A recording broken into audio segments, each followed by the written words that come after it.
أهلي رب زدني علما رب زدني علما اللهم رب زدني علما.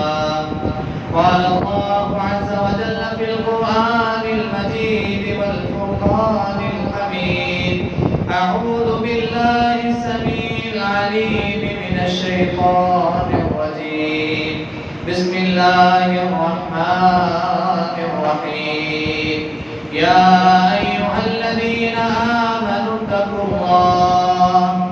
اتقوا الله حق تقاته ولا تموتن إلا وأنتم مسلمون.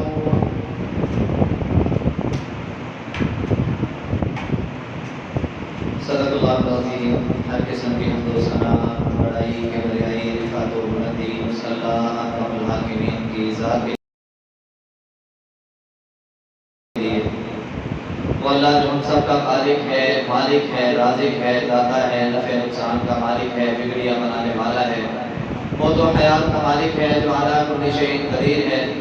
بے شمار لا تعداد انگرت درود و سلام سید الاولین والآخرین، امام مصطفیٰ، امام الرسل، خاتم الانبیاء، آقائے دو جہاں کائنات کے سردار نبی جناب محمد الرسول اللہ صلی اللہ علیہ وآلہ وسلم کی ذات اقدس کے لیے. حضرات و سامعین، اللہ مالک العلام نے ایک نظام بنایا ہے کہ جو کوئی اس کائنات میں آتا ہے، جو کوئی اس کائنات میں آتا ہے اس کو ایک نہ ایک دن اس دنیا کو چھوڑ کر جانا ہے.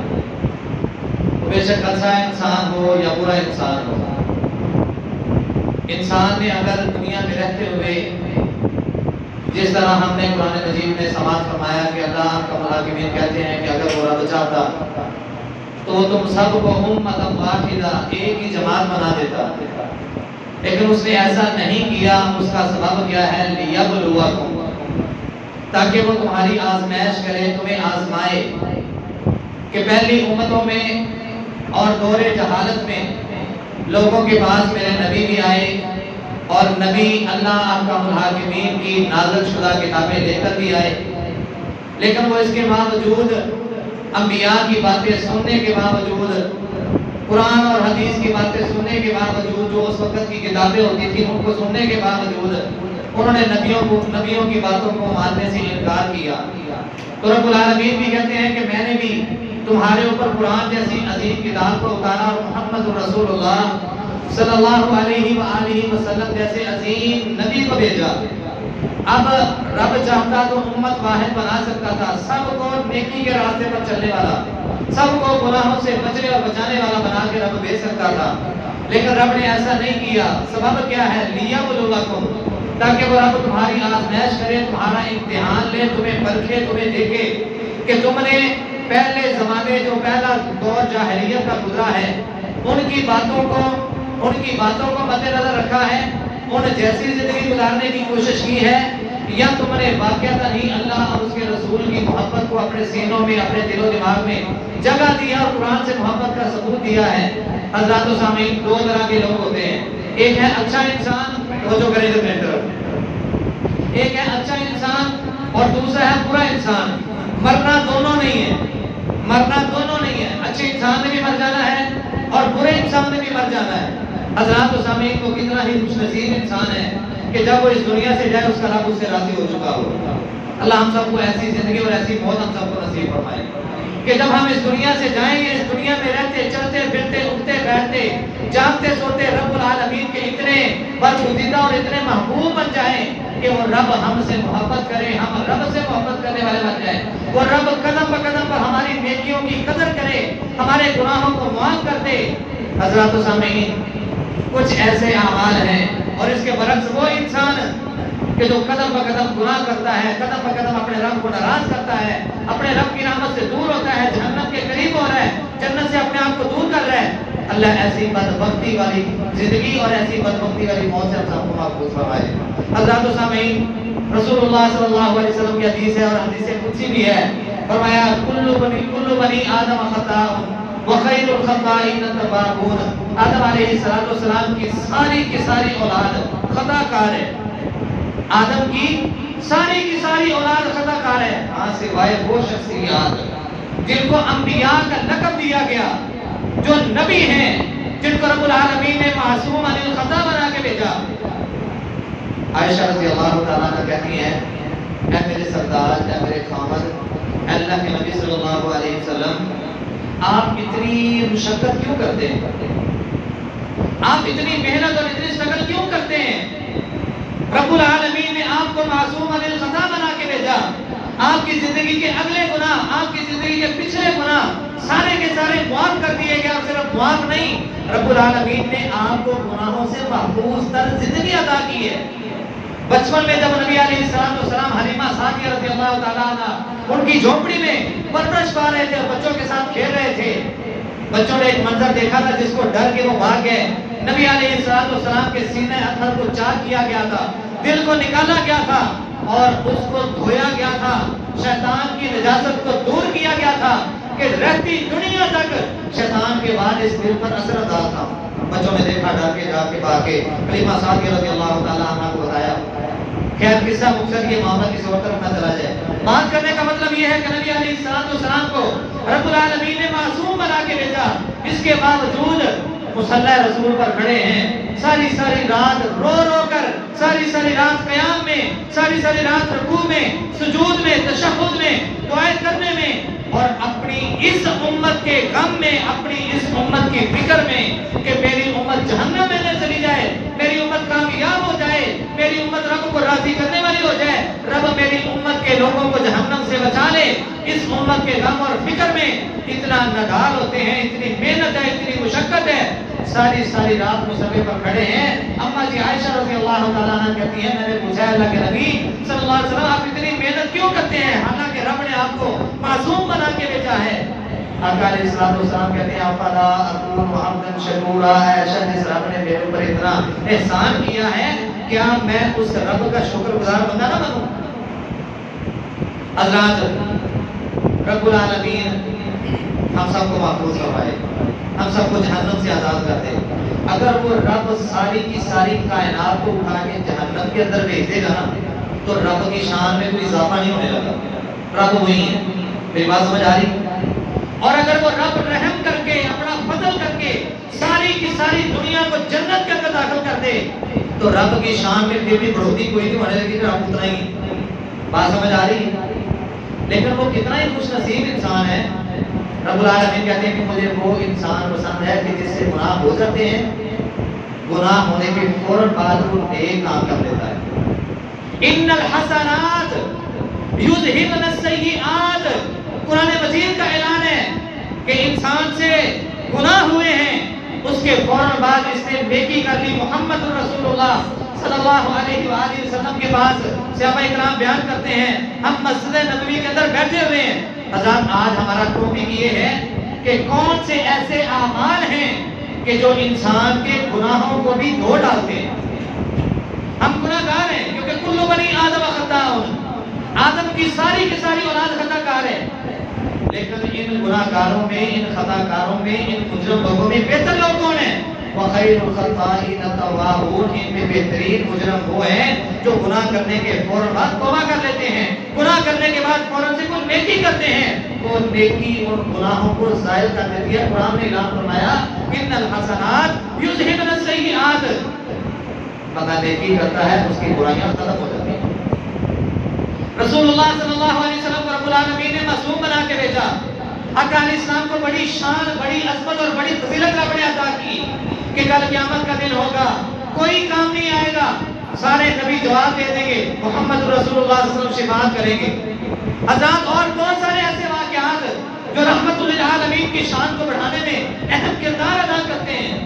حضرات نبی علیہ السلام کی نبوت والی زبان میں کچھ ایسے طریقے، کچھ ایسے سنت والے اعمال، کچھ ایسے کرنے والے کام ہمیں بتائے ہیں کہ اگر وہ کام ہم کریں رب ہمارے گناہوں کو مٹا دے گا، اور مٹانے کے لیے صرف مٹائے گا ہی نہیں، رب العالمین ان گناہوں کو مٹانے کے ساتھ ساتھ نیکیاں بھی بنا دے گا۔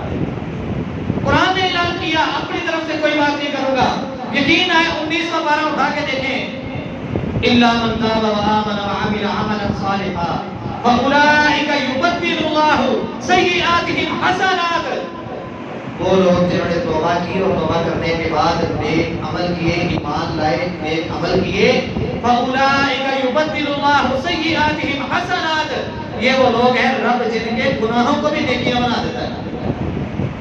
کرنا کیا ہے؟ توبہ کرنا۔ حضرات توبہ کرنے کے ساتھ یہ جو بڑا اہم مسئلہ ہے نا کہ انسان توبہ کی شرائط کو مد نظر رکھے، اس کے بعد اپنے گناہ سے توبہ کرے، اس کو چھوڑنے کا وعدہ کرے اور عزم مصمم کرے اور دوبارہ اس گناہ کے قریب نہ جائے، یہ تو بہت بڑا اہم رکن ہے۔ لیکن اس کے ساتھ ساتھ کچھ ایسے کرنے والے کام ہیں کہ انسان روزانہ کی بیس پہ وہ آپ کی زندگی میں آتے ہیں، روزانہ کی بنیاد پر وہ آپ کی زندگی میں آتے ہیں۔ محمد رسول اللہ صلی اللہ علیہ وسلم نے فرمایا اگر انسان یہ کام پوری توجہ سے کرتا ہے، رب کی رضامندی کے لیے کرتا ہے، رب کی خوشنودی کے لیے کرتا ہے، اللہ اکرم الحاکمین اس بندے کے گناہوں کو معاف کر دیتے ہیں۔ وہ کون سے ایسے اعمال ہیں کہ جن سے ہمارے گناہ مٹ جائیں؟ سب سے پہلا کام ذہن نشین کر لیں، سب سے پہلا عمل محمد رسول اللہ سب یاد سے کہتے ہیں صلی اللہ علیہ وسلم۔ نبی علیہ السلام نے فرمایا جو بندہ احسن طریقے سے وضو کرتا ہے، راوی ہیں حمران رضی اللہ تعالیٰ عنہ جو عثمان ابن عفان، یہ کون عثمان ہے؟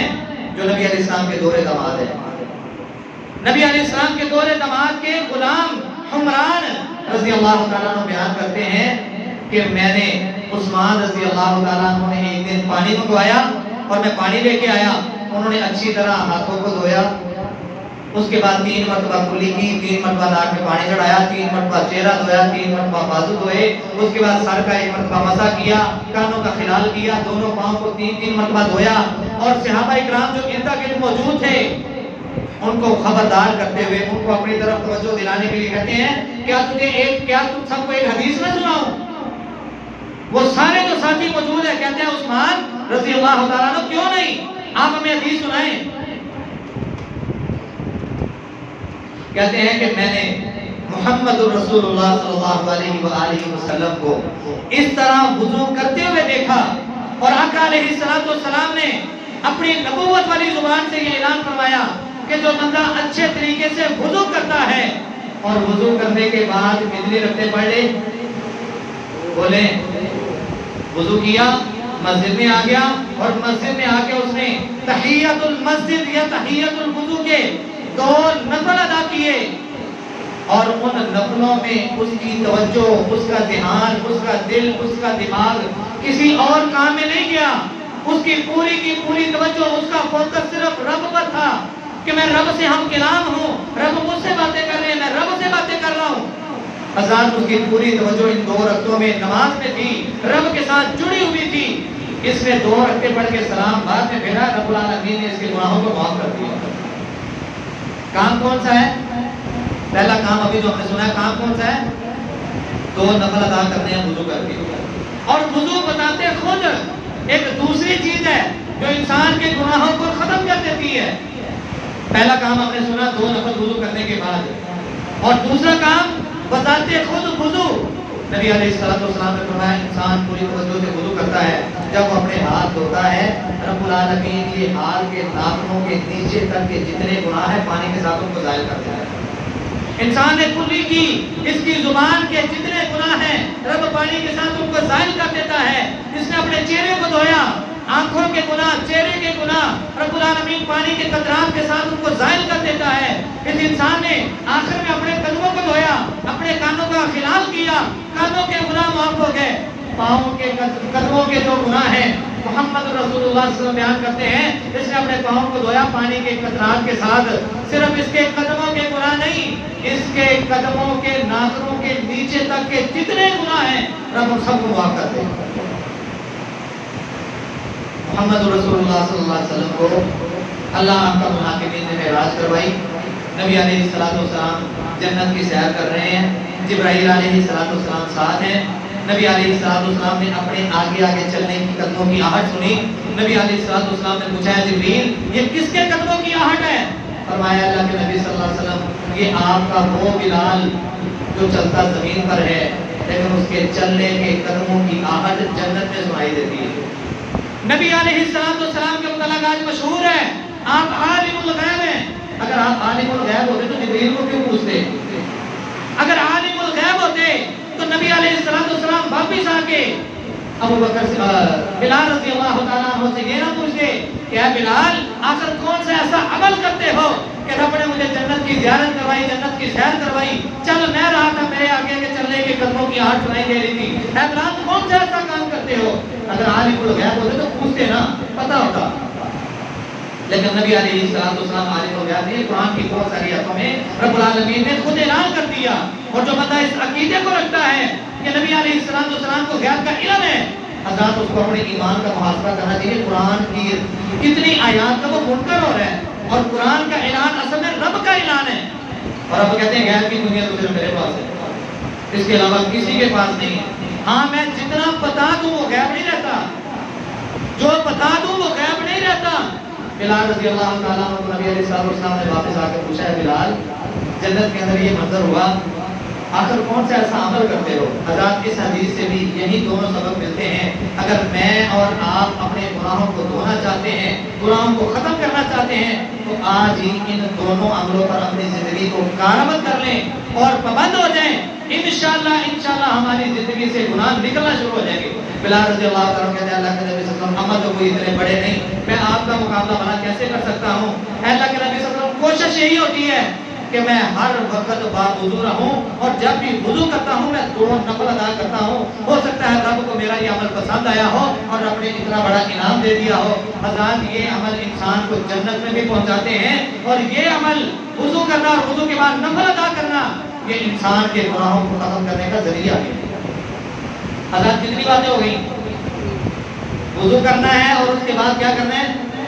یہ 2 عمل ابھی ہم نے سنے ہیں کہ جن کے کرنے کی وجہ سے انسان کے گناہ ختم ہوتے ہیں۔ کیوں جی آپ اپنے گناہ ختم کروانا چاہتے ہیں کہ نہیں؟ اپنے آپ کو رب کا محبوب بنانا چاہتے ہیں کہ نہیں؟ اپنے آپ کو رب کا برگزیدہ بنانا چاہتے ہیں کہ نہیں؟ چلتے پھرتے آپ رب کو پسند آئیں، اپنے آپ کو ایسا بنانا چاہتے ہیں کہ نہیں؟ آپ سے رب اتنا راضی ہو جائے کہ آپ کے لیے یہ اعلان کر دے کہ میرے فرشتوں فلاں بندے سے میں محبت کرتا ہوں۔ کیوں جی ایسا اعزاز چاہتے ہیں کہ نہیں؟ ان دونوں عملوں کو اپنی زندگی میں شامل کر لیں۔ تیسری بات نبی علیہ السلام کی صحیح حدیث ہے، آقا علیہ السلام نے فرمایا کہ بندہ نماز کا انتظار کرے۔ کون سی نماز؟ فرض نماز۔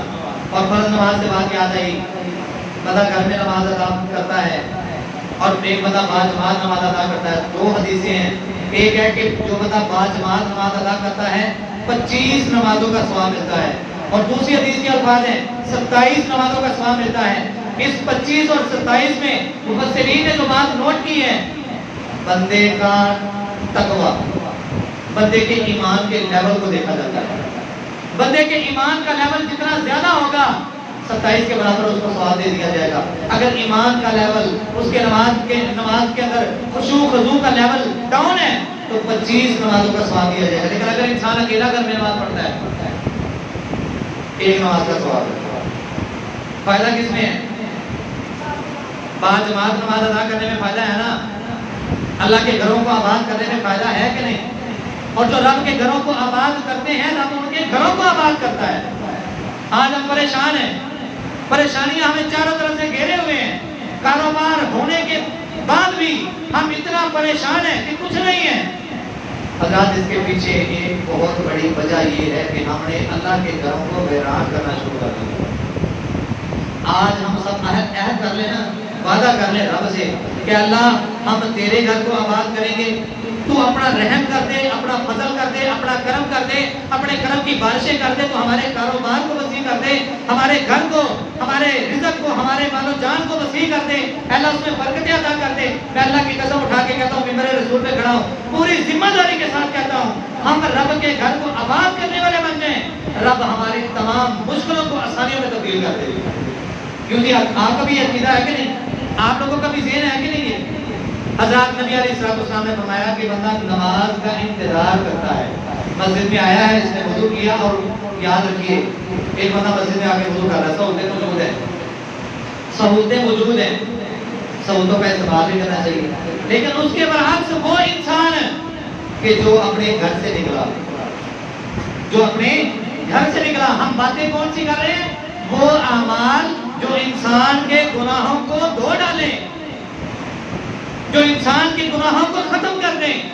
بندہ گھر سے نکلا، ایک بندہ کہ اس نے مسجد میں وضو کیا، 4 گز کے بعد مسجد میں حاضر آ گیا۔ ایک بندہ گھر سے وضو کرتا ہے اور بڑا اچھا وضو کیا ہے، اپنے گھر سے نکلا، ایک قدم اٹھایا، اللہ احکم الحاکمین نے اس کے 10 گناہوں کو ختم کر دیا، اس کے 10 درجوں کو بلند کر دیا، اس کے نامہ اعمال میں 10 نیکیوں کا اضافہ کر دیا گیا۔ دوسرا قدم اٹھایا، یہ جتنے قدم اٹھا کے چل کے مسجد میں آئے گا، ہر ایک ایک قدم کے بدلے 10 گناہ معاف، 10 درجے بلند، 10 نیکیاں اس کے نامہ اعمال میں زیادہ، ہر قدم کے بدلے۔ اس کے بعد یہ آیا، اس نے آ کے تحیۃ المسجد یا تحیۃ الوضو کی نفل ادا کیے، حضرات رب العالمین نے اس کے گناہوں کو پھر معاف کرنے کا ایک اعلان کر دیا۔ اس کے بعد یہ بیٹھا ہے، ذکر و اذکار میں مصروف ہے، ذکر و اذکار میں مصروف ہے۔ اور افسوس ہے آج ہم پہلی بار مسجد میں آتے نہیں، اور اگر آ جائیں تو پھر ہماری باتیں نہیں ختم ہوتی، باتیں نہیں ختم ہوتی ہماری۔ ہمیں اس چیز سے فائدہ اٹھانا ہے۔ یہ کون سا وقت ہے؟ اذان ہوئی ہے، اذان سے لے کے جماعت کا جو درمیانی وقفہ ہے، محمد الرسول اللہ صلی اللہ علیہ وسلم کی سیرت کا، آقا علیہ السلام کی زندگی کا جب ہم نے مطالعہ کیا تو پتہ چلا نبی علیہ السلام نے وہ اوقات، وہ وقت کہ جن میں انسان دعا کرتا ہے تو رب ان کو ضائع نہیں کرتا، قبولیت کی گھڑی جن کو کہا گیا ہے۔ اذان سے لے کے جماعت تک کا جو درمیانی وقفہ ہے، یہ وہ ٹائم ہے جس میں انسان کی دعا کو رد کیا ہی نہیں جاتا۔ یہ گارنٹی میری نہیں، محمد رسول اللہ صلی اللہ علیہ وسلم کی گارنٹی ہے۔ آقا علیہ السلام فرماتے ہیں اس وقت میں جو بندہ رب سے دعا کرتا ہے، رب اس کی دعا کو رد نہیں کرتے بلکہ شرف قبولیت سے نوازتے ہیں۔ گارنٹی ہے محمد رسول اللہ صلی اللہ علیہ وسلم کی۔ ہمارا ایمان اور ہمارا عقیدہ، ہمارا ذہن اگر اس بات پر متفق ہو جائے، ہم اپنے آپ کو باتوں سے بچائیں۔ اور پھر جب باتیں ہوتی ہیں تو پھر باتیں اتنی بکھر جاتی ہیں کہ دل بھی ایک دوسرے سے پھرنا شروع ہو جاتے ہیں۔ پھر بندہ ہے نا قاری صاحب میں کل تو مسجد نہیں آنا، میں کل سے مسجد میں نہیں آؤں گا۔ قاری صاحب کہنے لگے کیوں جی کیا بات ہے؟ یہاں پہ سیاست ہی نہیں ختم ہوتی، کوئی کسی کی بات کر رہا ہے، کوئی کسی کی غیبت کر رہا ہے، کوئی کس کی چغلی کر رہا ہے، یہاں پہ ایک دوسرے کی ٹانگیں کھینچنے کے علاوہ کوئی بات ہی نہیں ہوتی۔ قاری صاحب کہنے لگے اچھا مجھے موقع دو کل تک کا، اور ایسا کرو ایک کام تجھے کہتا ہوں وہ کام کر لو، اس کے بعد جو فیصلہ آپ کریں گے میں ماننے کے لیے تیار ہوں، آپ نے جانا تو بے شک چلے جانا، کوئی مسئلہ نہیں۔ کہتا ٹھیک ہے، اس مسجد سے جان چھوٹ جائے بلا میرے لیے اور کیا ہے۔ یہاں پہ جناب قیمتیں ہیں، چغلیاں ہیں، ایک دوسرے کے بارے میں نفرت کے الفاظ ہیں، آپس کی باتیں ہی ختم نہیں ہوتی۔ یہاں پہ نماز پڑھنے کا، ذکر و اذکار کرنے کا کوئی خشوع خضوع والا معاملہ نظر ہی نہیں آتا۔ وہ بیٹھا ہو کر باتیں کر رہا، وہ بیٹھا ہو کر باتیں کر رہا۔ ایسا کہتے ہیں کہ ایک گلاس پکڑو، اس گلاس کے اندر پانی ڈال دیا اور کہا کہ مسجد کے 7 چکر لگانے ہیں، اور گلاس کے نیچے پلیٹ رکھ دی اور بتایا، کہنے لگے قاری صاحب کہ یہ گلاس کے اندر جو پانی ہے یہ پانی باہر نہیں نکلنا چاہیے، ایک قطرہ پانی کا بھی پلیٹ کے اندر نہیں گرنا چاہیے۔ وہ جو ہے نا بات سمجھ آ رہی ہے؟ سمجھ آ رہی ہے کہ کہتے ٹھیک ہے۔ اب وہ جو بندہ اعتراض کر رہا تھا اس بندے نے پلیٹ میں گلاس رکھا ہوا ہے، گلاس پانی سے بھرا ہوا ہے، اور مسجد کے اس نے چکر لگانے شروع کر دیے۔ شرط کیا طے ہوئی ہے کہ پانی کا ایک قطرہ بھی گلاس سے پلیٹ میں نہیں آنا چاہیے۔ اس نے 7 چکر لگائے اور اپنی شرط کے مطابق ہی کامیاب ہو گئے۔ لو جی قاری صاحب آپ نے کہا تھا کہ ایک قطرہ بھی باہر نہیں گرنا چاہیے، نہیں گرا۔ قاری صاحب کہنے لگے جس طرح تو نے آج اس پانی پر توجہ دی ہے نا کہ یہ پانی باہر نہ نکلے، رب کے گھر میں آ کے اگر تیری توجہ یہ ہے کہ میں رب کے سامنے آیا ہوں، رب سے بات کرنے کے لیے آیا ہوں، میرا کسی اور کے ساتھ کوئی تعلق نہیں، میرا تعلق یہاں پہ صرف اور صرف رب العالمین کے ساتھ ہے، میں رب سے باتیں کرنے کے لیے آیا ہوں، رب میری باتوں کا جواب دینے کے لیے یہاں پر موجود ہے۔ جب تیرا یہ ذہن بن جائے گا کسی اور کی باتوں پر تجھے دھیان دینے کی ضرورت ہی نہیں۔ کیوں جی میرا اور آپ کا کبھی یہ ذہن بنا ہے؟ ہم مسجد میں بھی آتے ہیں تو اپنے سینوں کو کبوتروں سے بھر کے لے کے آتے ہیں، اس نے کیا بات کی، اس کی حرکت کیسی، وہ کیا کر رہا ہے، اس کا لباس، اس کے جوتے، بس اس طرح کی باتوں پہ ہمارا فوکس ہے۔ افسوس کے ساتھ کہنا پڑ رہا ہے کہ ہمارا افسوس نہیں، ہمارا فوکس نہیں ہے تو اس بات پہ نہیں ہے کہ میں مسجد میں لینے کے لیے کیا آیا ہوں، میں نے مسجد میں آ کے رب سے باتیں کون کون سی کرنی ہے، اور باتیں کرتے ہوئے میرا توجہ کرنا کس کی طرح مقصود ہے۔ نبی علیہ السلام نے فرمایا کہ بندہ نماز کے انتظار میں بیٹھا ہے، یہ اس کا انتظار میں بیٹھنا بھی رب ضائع نہیں کرتا، رب اس کو بھی اس طرح کے اجر سے نوازتا ہے گویا کہ یہ نماز کے اندر ہی ہے۔ اس بندے نے بعد نماز ادا کی، رب العالمین نے اس کے لیے گناہوں کو دھو ڈالنے کا اعلان کر دیا کہ اس بندے کے مثلا بندے نے فجر پڑھی ہے، اب یہ ظہر کے انتظار میں بیٹھا ہے، ظہر کی نماز اس نے ادا کی، فجر سے لے کے ظہر تک اس سے جتنے بھی گناہ ہوئے یہ نماز بعد نماز ادا کرنے کے ساتھ رب نے اس کے لیے اعلان کر دیا کہ ہم نے تیرے گناہوں کو معاف کر دیا۔ حضرات یہ پیکج کس کے لیے؟ یہ وضو کرنے کے ساتھ، یہ 2 نفل ادا کرنے کے ساتھ، یہ وضو گھر سے کر کے آ کے ایک ایک قدم کے بدلے چل کے گناہوں کو مٹانا اور با جماعت نماز ادا کرنا اور ایک نماز سے دوسری نماز کے وقفے کے گناہوں کو ختم کر دینا، یہ پیکج کس کے لیے؟ ہم سب کے لیے ہے نا، تو ہمیں پھر ان سے فائدہ اٹھانا چاہیے کہ نہیں؟ ان سے مستفید ہونا چاہیے کہ نہیں؟ حضرات چوتھا سبق آج کا، نبی علیہ السلام نے اعلان فرمایا کہ جو بندہ 100 مرتبہ اپنی زبان سے یہ کلمات کہہ دیتا ہے، سبحان اللہ، بولو سبحان اللہ والحمد للہ ولا الہ الا اللہ واللہ اکبر، اور دوسری حدیث کے الفاظ جو بندہ اپنی زبان سے صرف اتنے کلمات کہہ دیتا ہے، سبحان اللہ و بحمدہ، کتنی مرتبہ پڑھنا ہے؟ 100 مرتبہ۔ رب العالمین نے یہ 100 مرتبہ پڑھنے کی دیر ہے، رب نے اس کے لیے مغفرت کا اعلان کر دیا، جا میں نے تیرے سارے گناہ معاف کر دیے۔ کیوں نہیں؟ کتنا وقت لگے گا؟ بندہ سائیکل چلا رہا ہے، بائک چلا رہا ہے، گاڑی چلا رہا ہے، گھر میں ہے، لیٹا ہے، بیٹھا ہے، چل پھر رہا ہے، انسان اپنے دفتر میں ہے، اپنے کام کاج میں ہے، آپ اپنی زبان سے سبحان اللہ و بحمدہ، سبحان اللہ و بحمدہ، سبحان اللہ و بحمدہ، ان کلمات کو جاری رکھیں، 100 مرتبہ کرنے کی دیر ہے، رب آپ کے گناہوں کو معاف کر دے۔ کیوں جی؟ یہ پیکج ہے تو مشکل، یہ سارے وہ کام ہیں، باتیں اور بھی بہت ساری، وقت ہو چکا ہے۔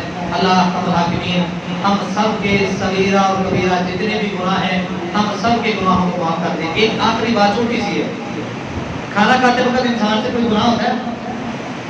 کھانا کھاتے وقت انسان سے کوئی گناہ ہوتا ہے؟ جی ہوتا ہے۔ بسم اللہ نہیں پڑھی تو گناہ ہوا کہ نہیں؟ اپنے نام شیطان اپنے جانی دشمن بھی کھوا رہے ہو جی، اور الٹے ہاتھ سے کھانے والے، الٹے ہاتھ سے پینے والے، یہ گناہ کر رہے ہیں کہ نہیں؟ پہلی بات یہ ہے کس ہاتھ سے کھانا ہے؟ کل بھی یمین، محمد رسول اللہ صلی اللہ علیہ وسلم نے انس رضی اللہ تعالیٰ عنہ جو کہ آپ کے پاس بچپن سے تھے، نبی علیہ السلام نے ان کی تربیت کی اور کھانا کھانے لگے تو انہوں نے نبی علیہ السلام کے آگے سے کچھ چیز اٹھانے کی کوشش کی، آپ نے ہاتھ پکڑ لیا۔ آج ہمارے دنوں میں ہوتا ہے نا، کیا جیسے بچہ ہے بڑا ہوگا تو سیکھ جائے گا، نبی علیہ السلام نے بیس کو پکڑا، بیس منہ پہ لگانے والی نہیں، بنیاد ابھی آپ کی زندگی پروان چڑھ رہی ہے، اس بیس کو پکڑا ہے، نبی علیہ السلام نے ہاتھ پکڑ لیا، آپ نے فرمایا ایک تو دائیں ہاتھ سے کھاؤ، کل بھی یمین وکل مما یلیک، اپنے سامنے اپنے آگے سے کھاؤ، وکل بسم اللہ، اور بسم اللہ کہہ کے ہم نے تربیت سیکھ لی، بسم اللہ پڑھ کے کھانا سٹارٹ کرنا ہے، اپنے آگے سے کھانا ہے، دائیں ہاتھ سے کھانا ہے، بائیں ہاتھ سے نہیں کھانا، ٹھیک ہے؟ کھانا سٹارٹ کر لیا۔ اگر بسم اللہ پڑھنا بھول گئے تو، اگر بسم اللہ پڑھنا بھول گئے تو کچھ بچے بیٹھے ہوئے الحمدللہ جن کو میں نے دعائیں یاد کروائی ہیں، پھر کون سی دعا پڑھنی؟ ہاں جی، بسم اللہ اولہ و آخرہ، یہ دعا پڑھیں گے تو انشاءاللہ شیطان پھر دفع ہو جائے گا۔ لیکن ہم نے بسم اللہ بھی پڑھ لی، ہم نے سنت کے مطابق کھانا شروع کیا، کھانا کھانے کے بعد ایک دعا ہے جس دعا کو پڑھنے کی برکت اتنی ہے، محمد رسول اللہ صلی اللہ علیہ وسلم نے فرمایا جو بندہ کھانا کھانے کے بعد اس دعا کو پڑھ لیتا ہے، رب العالمین اس کے پچھلے جتنے گناہ ہیں سب کو معاف کر دیتا ہے۔ دعا کون سی ہے؟ کس کو آتی ہے؟ الحمدللہ الذی اطعمنی ھذا ورزقنیہ من غیر حول منی ولا قوہ، چھوٹی سی دعا، ایک مرتبہ میرے ساتھ پڑھ لیں، الحمدللہ الذی اطعمنی ھذا ورزقنیہ من غیر حول منی ولا قوہ۔ نبی علیہ السلام نے فرمایا بندے نے کھانا کھایا ہے، کھانا کھانے کے بعد اس نے دعا پڑھی، رب العالمین نے اس کی زندگی کے پچھلے جتنے گناہ سب کو معاف کر دیا۔ عذاب یہ بہترین پیکج ہم سب کے لیے ہیں، گناہوں کو ختم کرنے والے، گناہوں کو دھونے والے۔ اللہ ہم سب کو یہ جو اعمال سنے ہیں ان سے مستفید ہو کر ہمیں اپنی زندگیوں کو خوبصورت بنانے کی توفیق عطا فرمائے۔ ہماری زندگیوں میں جو گناہوں کے داغ لگ چکے ہیں رب العالمین ہمیں اپنے ان گناہوں والے داغوں کو صاف کرنے کی توفیق عطا فرمائے۔ اللہ ہم سب کو معاف کر دے، ہم سب کے صغیرہ و کبیرہ گناہوں کو نیکیاں بنا دے، ہم سب کی زندگیوں میں برکت عطا فرما دے، زندہ رکھے تو دین اسلام پہ، موت حالت ایمان پہ، آخری وقت میں ہم سب کو کلمہ نصیب فرمائے۔ آخر دعوانا الحمدللہ رب العالمین۔